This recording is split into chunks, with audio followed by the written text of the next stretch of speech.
ఉన్నత సింహాసనముపై ఆసీనుడా, దేవదూతలు ఆరాధించు పరిశుద్ధుడా.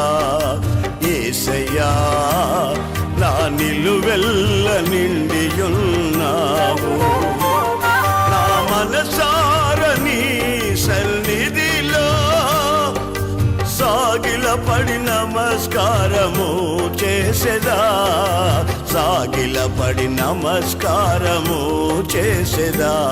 నా మనసారని సన్నిధిలో సాగిలపడి నమస్కారము చేసెదా, సాగిలపడి నమస్కారము చేసెదా.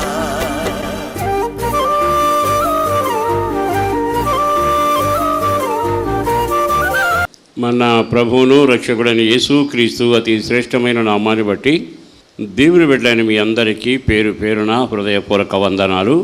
ఈ శుభవేళ ద్వితీయోపదేశ కాండం 28వ అధ్యాయము 12వ వాక్యాన్ని జాగ్రత్తగా చదువుదాం. యెహోవా దేశం మీద వర్షమును దాని కాలమందు కురిపించుటకును, నీవు చేయు కార్యమంతటిని ఆశీర్వదించుటకును ఆకాశము అనే తన మంచి ధననిధిని తెరచును. ఒక్క మాట చెబుతాను. నీ పట్ల ఉన్నతమైన ఉద్దేశం కలిగి ప్రేమ కలిగిన దేవుడు 2 కార్యాలు చేస్తాడట. ఒక కార్యం నీకు అవసరమైనప్పుడు నీ దేశం మీద వర్షాన్ని కుమ్మరిస్తాడు. రెండో కార్యం నువ్వు చేసే పని ఫలభరితంగా మారడానికి తన ధననిధిని అనే ఆకాశాన్ని తెరుస్తాడట. అంటే ధనాగారాన్ని తెరుస్తాడు. మరి ఈ రోజున మనం చాలా కాలంగా ప్రభు మాటలు వింటూ ఆరాధనకు వస్తూ ఆరాధన చేస్తూ నడుస్తున్నాం కదా. దేవుడు మన పట్ల ధనాగారం తెరిచాడా? మన పట్ల, మన దేశం పట్ల, మన ఉన్న పరిస్థితుల మీద ఆయన వర్షాన్ని కుమ్మరించాడా? కనుక ఈ శుభవేళ మీరు ఆలోచించి దేవుని మాటను గైకొని అడుగు ముందుకు వేస్తే ఆయన 2 కార్యాలు ఈరోజు మీ కుటుంబంలో చేయబోతున్నాడు. ఆయన మీ సంఘానికైనా ఈ మాటలు వింటున్న వారి జీవితాల్లో 2 కార్యాలు చేయడానికి ఇష్టపడతాడు. మొదటి కార్యం వర్షం కురిపిస్తాడట. రెండవ కార్యం తప్పనిసరిగా ధననిధిని అంటే ధనాగారాన్ని తెరుస్తాడు. ఆయన కానీ వర్షాన్ని కురిపిస్తే భూమి సస్యశ్యామలం అవుతుందిగా. ఆయన కానీ ధనాగారం తెలిస్తే లోటు అనే మాట ఉండదుగా. మరి ఈ రెండింటిని మీరెందుకు పొందలేకపోతున్నారు? అయితే ఆయన ధనాగారం తెరవాలనుకున్నా, తగిన కాలమందు వర్షాన్ని కుమ్మరించాలి అనుకున్నా, నీ ఒక పని చేయాలి. ఏం పని చేయాలో అక్కడ రాశాడు. 28వ అధ్యాయంలో 9వ వాక్యాన్ని చదువుదాం. నీవు నీ దేవుడైన యెహోవా ఆజ్ఞలను అనుసరించి ఆయన మార్గంలో నడుచుకొని ఎడల యెహోవా నీకు ప్రమాణం చేసి ఉన్నట్లు ఆయన తనకు ప్రతిష్ఠిత జనముగా నిన్ను స్థాపించును. ఆయన ఒక మాట అంటున్నాడు. ఏమంటున్నాడంటే, నేను మాటిచ్చి నెరవేర్చే దేవుడను, ఒక ప్రతిష్ఠ జనంగా నిన్ను చేస్తా. వీరు దేవుని జనాంగం అని పేరు పెడతా, వీళ్ళు నావారు అని కేక పెడతా. భూతాల మీద నా ప్రజలంతా ఓహో దేవుడే మాట్లాడుతున్నాడు, వీళ్ళంతా ఆయన జనాంగమా, వీరంతా ఆయన ప్రజలా అని ప్రజలు గుర్తించేట్టుగా నేను మీ పట్ల చేస్తాను. ఇప్పుడు మీరు చేయాల్సిన పని ఏమిటో తెలుసా? మీరు ఈ ఒక్క మాట కట్టుబడి, అంటే నా ప్రతిష్ఠ జనముగాను నా సొత్తుగాను మీరు బ్రతకడం మొదలు పెట్టండి. ఆ బ్రతుకు మీరు బ్రతికితే మీ బ్రతికినంత కాలం నేను హస్తాన్ని చాపుతా. చాలాసార్లు మనం ఆయన ప్రజగా బ్రతకపోవడం వలన దీవెనలేమి పొందలేకపోతున్నాం. ఒక్క క్షణం ఆగండి.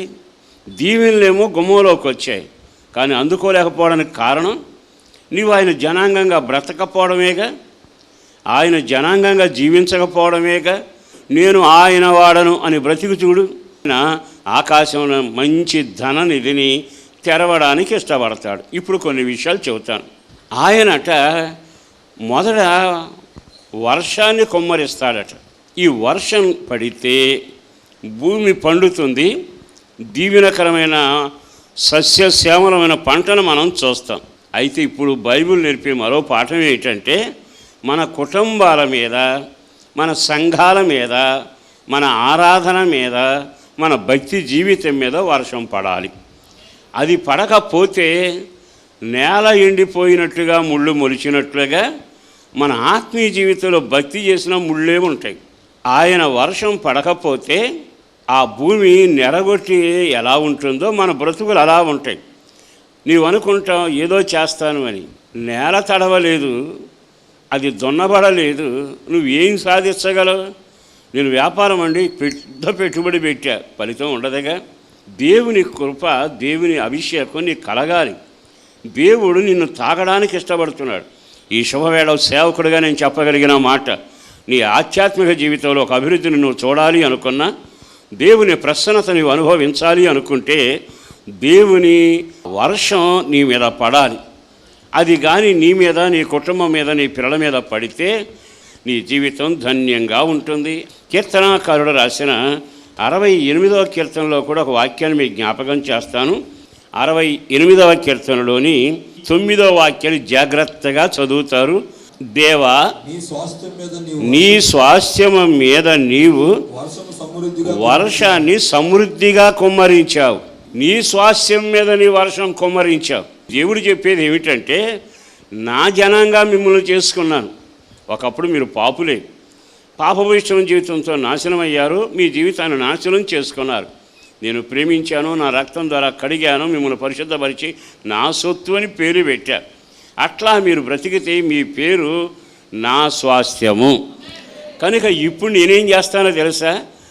ఈ స్వాస్థ్యం మీద నేను వర్షాన్ని కుమ్మరిస్తాను. ఈరోజు భూమి మీద వర్షం పడాలని కోరుకునే నీవు నీ ఆత్మీయ జీవితం మీద వర్షం పడాలని కోరుకోవాలిగా. అక్కడ రాసిన మాట ఏమిటో తెలుసు, చాలా తేటగా రాస్తున్నాడు.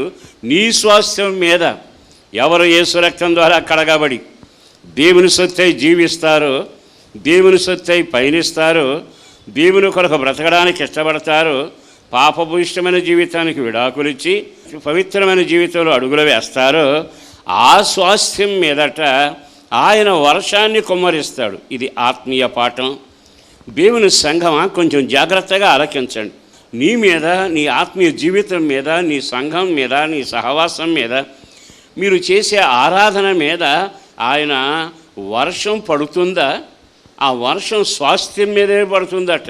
దేవుని సొత్తు ఎక్కడున్నా, అంటే దేవుని కొరకు బ్రతికే జనాంగం ఎక్కడున్నా ఆ వర్షం ఆ ఇంటి మీదే పడుతుంది. ఆ వర్షం ఆ కుటుంబాన్నే తాకుతుంది. అందుకే స్వాస్థ్యం మీద పడుతుంది. ఏమిటండి వాళ్ళ జీవితం పచ్చగా ఉంది, వాళ్ళ ప్రార్థనలకు జవాబులు వస్తున్నాయి, వాళ్ళు చేసే కార్యం అద్భుతంగా ఉంది, పెదవులోంచి ప్రార్థన రాగానే కార్యాలు అయిపోతున్నాయిగా. నా జీవితం ఇట్లా ఉంది ఏమిటి? అతడేమో స్వాస్థ్యం, నువ్వేమో సొత్తు కాకుండా దూరంగా బతుకుతున్నావు. ఈ రోజున గుడికొస్తే సభ్యుడు కాదుగా, బైబిల్ కొనుక్కున్నంత మాత్రాన క్రైస్తవుడు కాదుగా. ఎవరు యేసు రక్తం ద్వారా కడగబడి దేవుని సొత్తై జీవిస్తారో వారి మీద స్వాస్థ్యం అనే పేరు పెట్టి వర్షాన్ని కూడా కుమ్మరిస్తాడు. ఒక సేవకుడిగా నేను కోరుకుంటున్నాను, బ్రతిమలాడుతున్నాను, ఈ రోజు నుంచి మీ అందరి మీద, మీ ప్రాణ ఆత్మ దేహాలకు సంబంధించిన ప్రార్థనా జీవితం మీద, ఆత్మీయ అనుభవాల మీద దైవ సంబంధమైన అభిషేకం, వర్షం, పరిశుద్ధాత్మ కుమ్మరింపు కలుగునుగాక. సరే, వర్షం పడింది, తన స్వాస్థ్యం మీద ఏమవుద్దో చదువుదాం తర్వాత వాక్యం. అది అలసి ఉండగా నీవు దాన్ని బలపరిచితివి.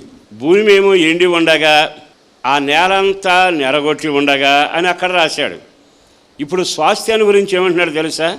దేవుని బిడ్డలట అలసిపోయారట, దేవుని బిడ్డలట కృంగిపోయారట, దేవుని బిడ్డలట అయ్యో శ్రమల్లో నలిగిపోతున్నామే, అయ్యో శ్రమల్లో భయంకరమైన బాధ అనిపిస్తున్నామే, నిందల పాలవుతున్నామే అంటూ మన వాళ్ళు చేసే పని ఏమిటో తెలుసా? నేలేమో ఎండిపోయింది, భక్తులేమో నిరాశ, నిద్రమత్తు, బలహీనతలు.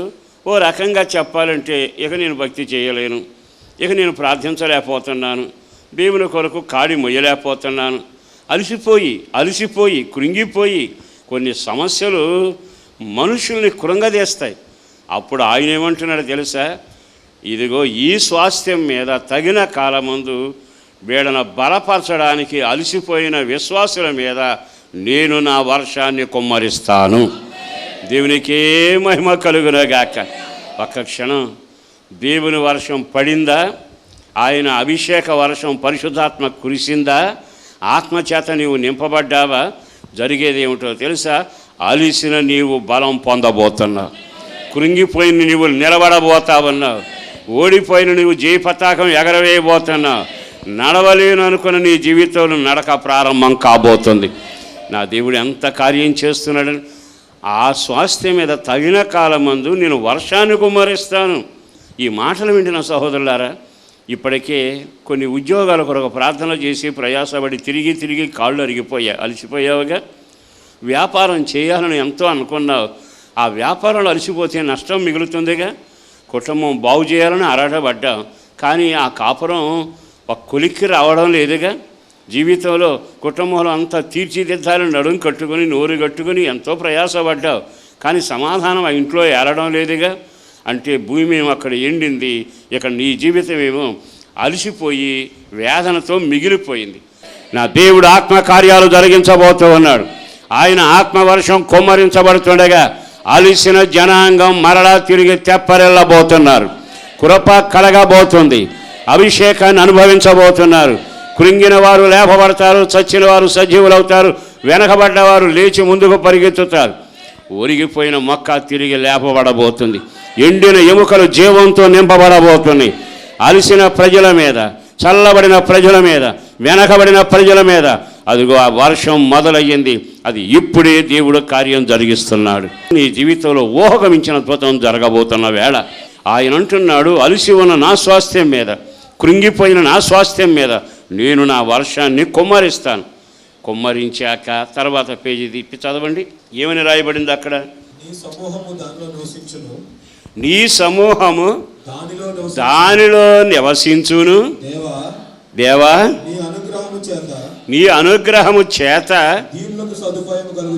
సంఘం అనే ఈ స్వాస్థ్యం మీద, యేసు రక్తం ద్వారా కడగబడిన మీద ఆత్మవర్షం పడిందట. పడినాక అక్కడ జరిగేది ఏమిటి తెలుసా? నీ సమూహము దానిలో నివసిస్తారు. దీనిలో వర్షం పడిన ప్రాంతంలో, ఆ దేశంలో, ఆ కనికరంలో వారు నివసిస్తారు. దేవా, నీ అనుగ్రహం భలే కుమ్మరించావయ్యా. ఇప్పుడు ఏమవుతుంది? నీ బిడ్డలకు సదుపాయాలు మొదలవుతున్నవి. నీ అనుగ్రహము చేత దీనులకు ఏం కలగబోతుంది? సదుపాయాలు మొదలయ్యాయి. అంటే ఇంతకాలం నీకు సదుపాయాలు లేవుగా, అనుకున్నది కలిసి రాలేదుగా, ప్రయత్నం విఫలమయ్యిందిగా, బ్రతుకు బరువయ్యిందిగా, చెప్పుకోలేక, దాచుకోలేక, కక్కలేక, మింగలేక కృంగిన అనుభవం సాగావుగా. చరిత్ర తిరగబడబోతుంది, నీ మీద వర్షం పడబోతున్న రోజు ఈరోజు.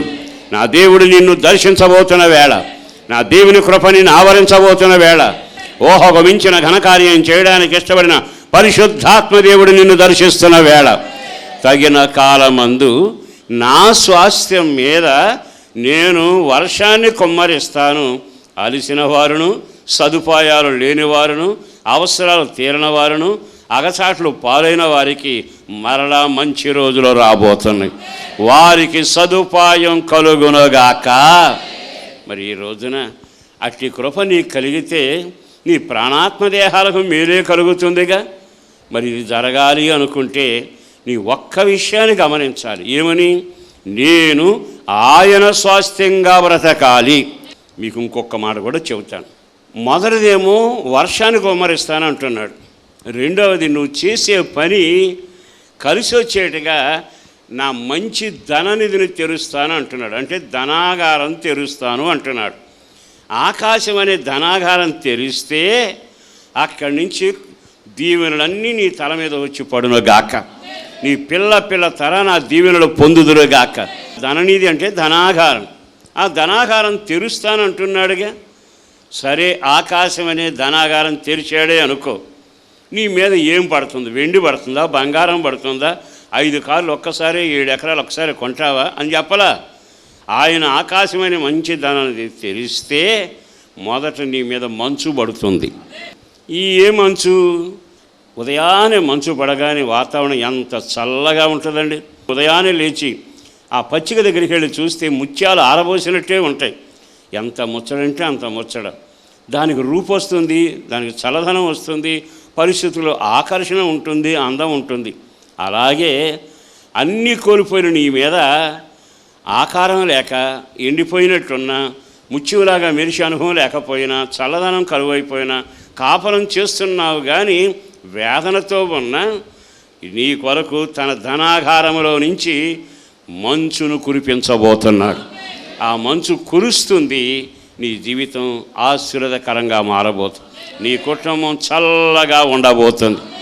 ద్వితీయోపదేశకాండం 33వ అధ్యాయంలో ఒక వాక్యం చదువుదాం. 28లోని ఆఖరి లైన్ చదువుదాం. అతనిపై ఆకాశం మంచు కురిపించు. అతనిపై ఏం పడుతుందట? ఆకాశం మంచు పడుతుందట. విన్నారా? ఈ రోజున ధనాగారం నీ కొరకు తెరవబడును గాక.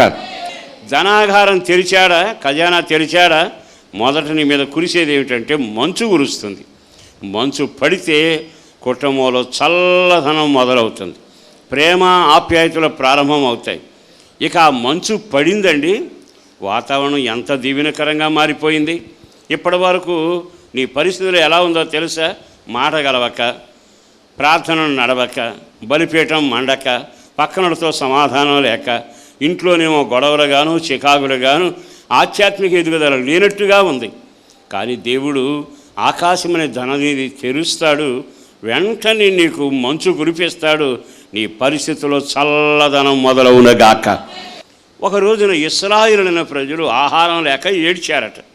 అప్పుడు దేవుని దూతలు తినే ఆహారాన్ని కురిపించాడట ఆయన. దేనిలో కురిపించాడో తెలుసా?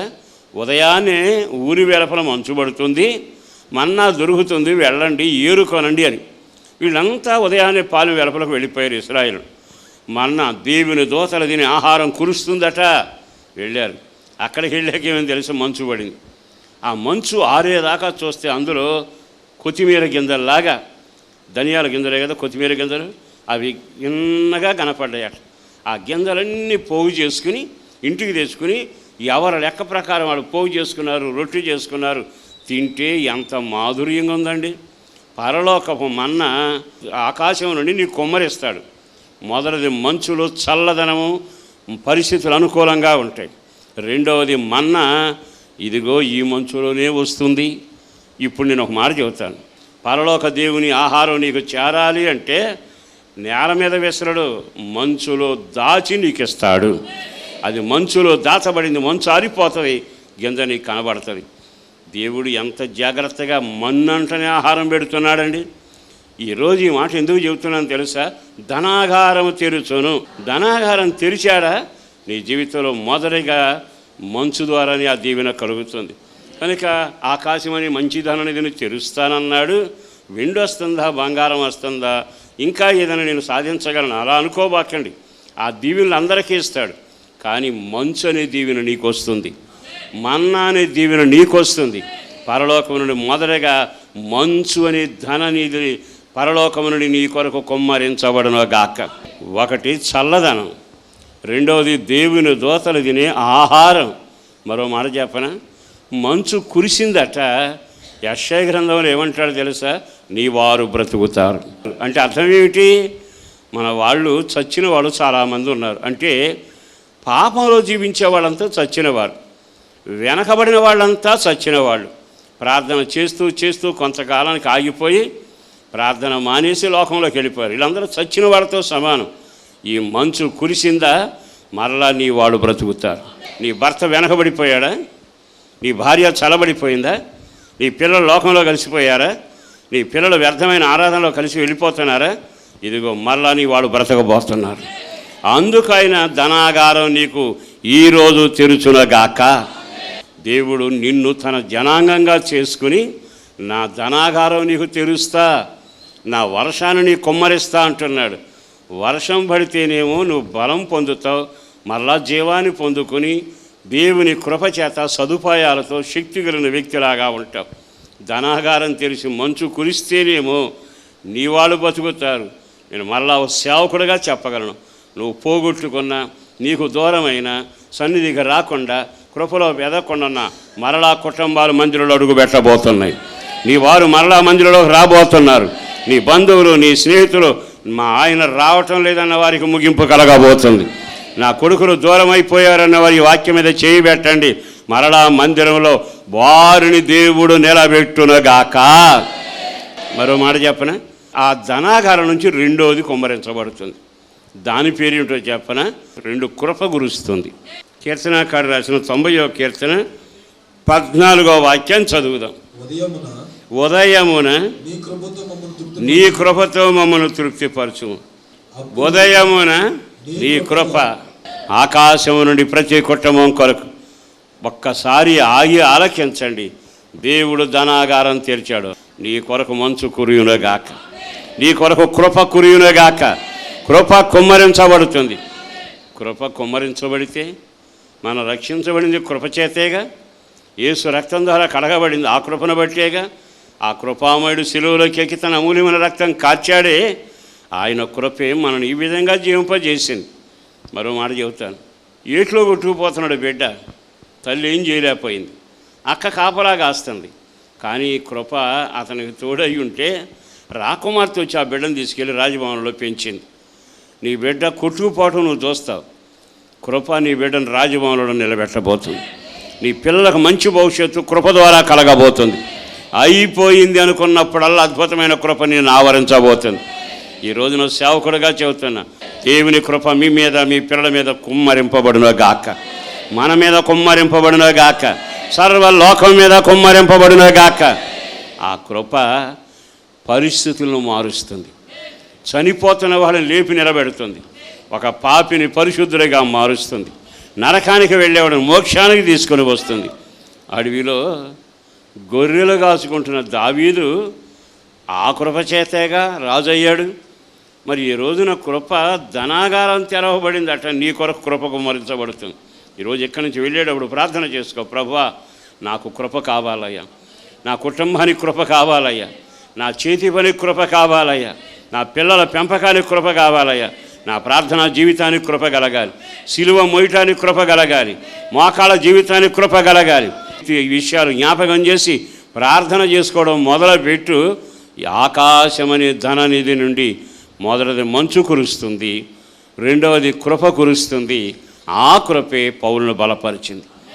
ఆ కృపే దుర్మార్గుడైన నరహంతకుడిని సేవకుడిగా మార్చింది. నరకానికి వెళ్ళిపోయే వ్యక్తిని మోక్షానికి ఏర్పాటు చేసింది ఆ కృపేగా. ఈ రోజున ధననిధి అనేది నీ కొరకు తెరవబడితే, ఒకటి వర్షం పడుతుంది, రెండవది జీవితంలో నీవెన్నడూ చూడని విశేషమైన దీవెనల చేత ఆశీర్వాదకరమైన మన్నా కురుస్తుంది. అన్నిటికంటే నీకు కావలసినంత కృప కుమ్మరించబడుతుంది. ఆ కృప కలిగితే నీ చరిత్రలు మారతాయిగా. ఈ పౌలు సేవకుడవుతాడా? ఈ గొర్రెల కాపరి రాజు అవుతాడా? ఆ ఖైదీ నెంబర్ వేశారుగా యోసేపుకి, అతడు రాజు అవటమా?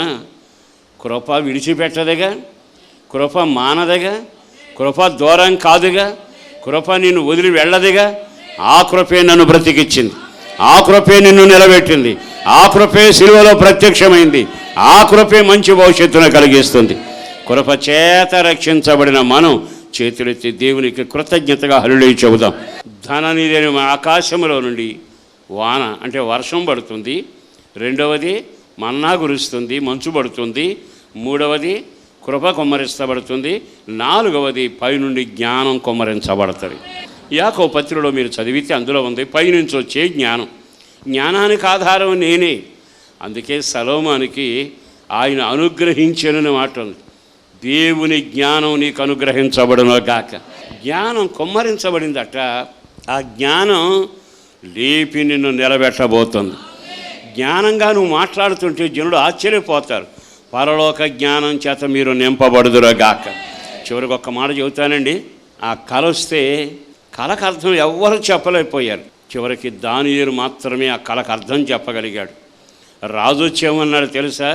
ఎంతటి జ్ఞానం కలిగిన వ్యక్తిని, ఎంతటి దేవతాత్మ కలిగిన వ్యక్తిని మనం ఎక్కడా చూడలేం. పరలోక సంబంధమైన విషయాలు నీకు తెలిసే జ్ఞానం ఉండును గాక. అన్నిటినీ బోధించగలిగి వివరించగలిగి ఆత్మ సంబంధమైన జ్ఞానం పరలోకం నుంచి నీ గుండెల్లో కుమ్మరించబడును గాక. మరి ఈ రోజున ఆ జ్ఞానం చేత నింపబడుతున్నావా? ఆకాశమని మంచి ధననిధిని తెరుస్తాడు. ఆ జ్ఞానం చేతేగా కలకర్థం చెప్పి యోసేపు రాజయ్యాడు. ఆ జ్ఞానం చేతనేగా భయంకరమైన శత్రుముఖ నుంచి పట్టణాన్ని కాపాడగలిగారు. ఆ జ్ఞానం చేతేగా ఇల్లాలు కాపురాన్ని కాపాడుకుంటుంది. ఆ జ్ఞానం చేతగా నివాసాన్ని కట్టుకుంటుంది జ్ఞానవంతురాలు. మరి ఈ రోజున ఆ పరసంబంధమైన జ్ఞానం నీ మీద కుమ్మరించబడుతుందా? ఆయన ధననిధిని తెరిచాడు. ధనాగారం తెరవబడిన వేళ నీకు సమృద్ధి అయిన జ్ఞానం కలుగునగాక, నిత్యమైన కృప కలుగునగాక, మన్నా కుమ్మరించబడినగాక, నిన్ను బలపరిచే వర్షం పడునగాక. ఈ 4 నీకు కలగాలి. ఈ 4 ఎప్పుడు కలుగుతాయి? బైబిల్లో మూలవాక్యం చదివేంగా, మీరు నా వారై జీవించండి, మీరు నా స్వాస్థ్యంగా బతకండి. ఈ ఒక్క మాట దగ్గర ఆగి నువ్వు ఆయన బిడ్డగానే బ్రతుకుతున్నావా? ఆయన రక్తం ద్వారా కడగబడిన వ్యక్తిగానే ఉంటున్నావా? వాక్యానుసారంగా జీవిస్తున్నావా? ప్రజలు నిన్ను చూడగానే వీళ్ళు దేవుని బిడ్డలు అని సాక్ష్యం వినబడుతుందా?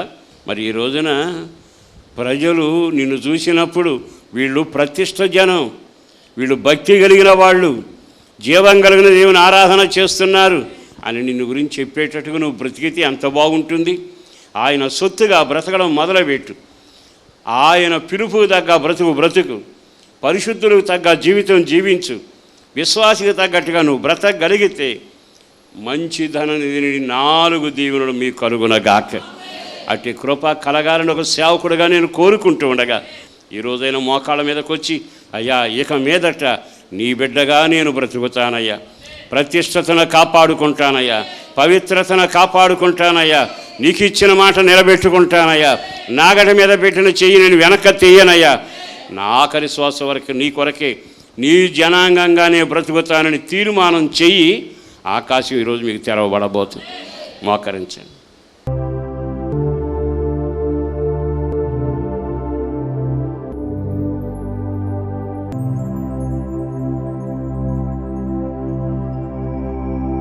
పరిశుద్ధుడును ప్రేమమడి నా ప్రభు, వందనాలయ్యా. అపారమైన నీ ప్రేమ కొరకు ధన్యవాదాలు. ఈ శుభవేళ నీ మాటలు వినడానికి అవకాశం కలిగించారు. పేరు పేరున బిడ్డలను దీవించండి. నీ రాకడ కొరకు ఆయత్తపరచండి. ప్రతివాని ప్రార్థనా జీవితాన్ని సరిచేయండి. ఆధ్యాత్మిక మేల్కొల్పును కలుగ చేయండి. నీ చాచిన చెయ్యి వారి మీద చాపబడాలి. నీ రాకడ కొరకు ఆయత్తపరచండి. నీ సొత్తుగా బ్రతకడానికి తీర్మానం చేసిన బిడ్డలను కనికరించి ఆశీర్వదించండి. అటు ఘనకార్యం చేస్తున్నందుకు వందనాలు. యేసు పరిశుద్ధ నామాన ప్రార్థించి వేడుచున్నాం తండ్రి. ఆమేన్, ఆమేన్, ఆమేన్. మీ ప్రార్థనా వసతుల కొరకు మమ్మలను సంప్రదించవలసిన మా చిరునామా పాస్టర్ దేవదాస్ గారు, వస్తున్నామండి, న్యూస్వీడ్ రోడ్డు, హనుమాన్ జంక్షన్, కృష్ణా జిల్లా, ఆంధ్రప్రదేశ్. మా ఫోన్ నెంబర్లు 08656242751, మరి ఒక నెంబర్ 9440772772.